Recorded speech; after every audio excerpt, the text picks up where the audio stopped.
did you ever think, or how could anyone ever think about how they were going to bulldoze the American public for this one particular guy? A rich, a rich kid, failed son, who inherited all of Daddy's money and squandered it many times before clawing himself back into a put, a putu, a putative, or sorry, putative solvency through a game show hosting gig where he pretended to be where he was a fake businessman, all the while treating this women especially like shit.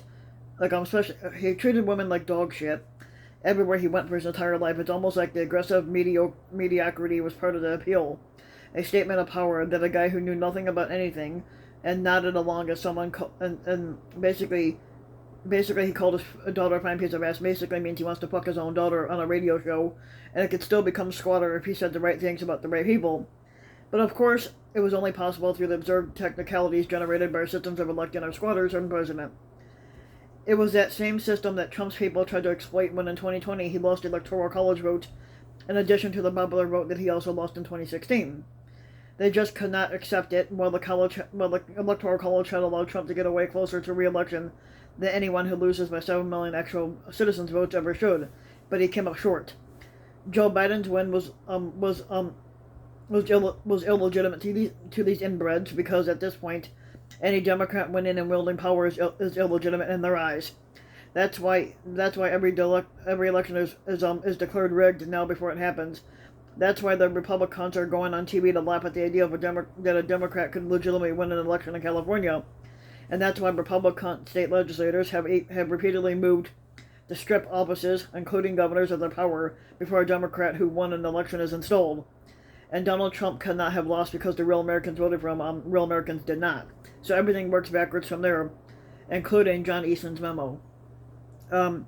Eastman was one of many lawyers aiding Trump in his campaign to overturn the results of a free and fair election, and it seems to have taken an integral role in the final act, stopping Congress from certifying the election results on January 6. Eastman drew up a detailed plan for the vice squatter Mike Pence to stop the election certification single-handedly, and for one man to wield his power in order to seize it from the people. A comfortable majority of basically had voted for Joe Biden, and they viewed in him the democratic legitimacy of the people's will. In Eastman's second bullet point, they're just a frankly astounding phrase. This would be the first break with the procedure set out in the act. There are some structural weaknesses to the Electoral Count Act on the books since 1887. But it seems clear enough that the law was not a concern anyway, but Trump had to be installed as a fucking squatter for another 4 years. Everything else was just was an obstacle or window dressing. They were just going to make their guy that guy, the squatter, even though the other guy won. That's where we're at. For some of the true believers, they're probably for the dumbasses, there probably really was fraud in their eyes, if only as a kind of defense mechanism against the notion that millions more of their fellow citizens were interested in not Trump than Trump. For others, it may well have been a means to an end, a way to cling on to the power and influence and influence and money that you get while lurking around the splash zone of those that are more powerful than you are.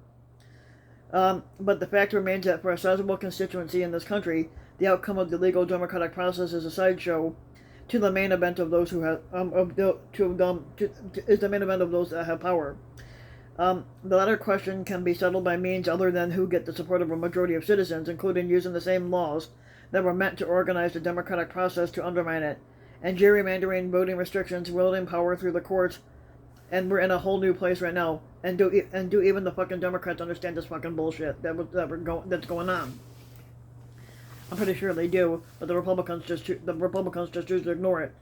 But anyway, so if you like the video, give the video a like and subscribe to my channel, RBW King, and also hit the notification bell so that you'll be notified when the new video comes out, and thanks for listening.